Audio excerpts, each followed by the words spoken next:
Well, good day, people. Now here's not a very unusual story. Happens every day.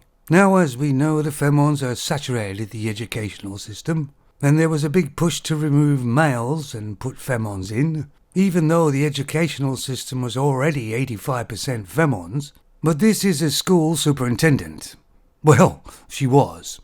And apparently her daughter was voted the most valuable player on the softball team, all femons of course. And when she got up to receive her award, this superintendent thought that her teammates didn't clap loud enough.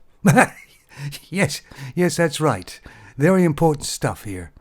So then she started a 10-month revenge campaign against these 10 softball players, all femons. You see, this is what femons do in their position of authority. They make things personal. Anyway, one of the students did complain to somebody else that they started to investigate, but it took a while to find out the truth. But this is typical of femons, a to-do about nothing, right? All because they didn't clap loud enough for her. And how did she get the most valuable player in the first place? Was that rigged as well? Anyway, she was fired immediately after the 10-month campaign was found out to be true. You see, the trouble is with femons in authority positions is they think they are law to themselves. I know this isn't much of a story, guys. I'll put a link to it down below, but it does show the true nature of femons again, doesn't it?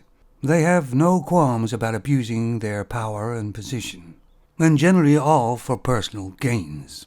Then take, for instance, she's the head honcho on the building site, and her daughter's working on the building site, and she asks a guy what he thinks of her daughter. Well, hello, Tom. Working hard as usual. That's why I get paid, see?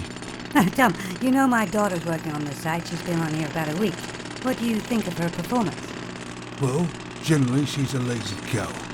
She doesn't listen to any advice. She takes twice as long at lunch than everybody else does. And she's a spoiled, obnoxious brat. Oh, I see, Tom. Well, your services will no longer be required on this building site. You're fired. Great, because this building site's turned into a completely unproductive prison camp since you took over. Misogyny! Misogyny! Was it something I said? And it doesn't matter that he's the best worker and the best producer on the building site, because the femon forgets all that and makes it personal, whatever position they seem to be in. And of course the reason why femons are in the educational system so heavily, get 'em while they're young. Anyway, this femon got found out, but there's so many more that haven't.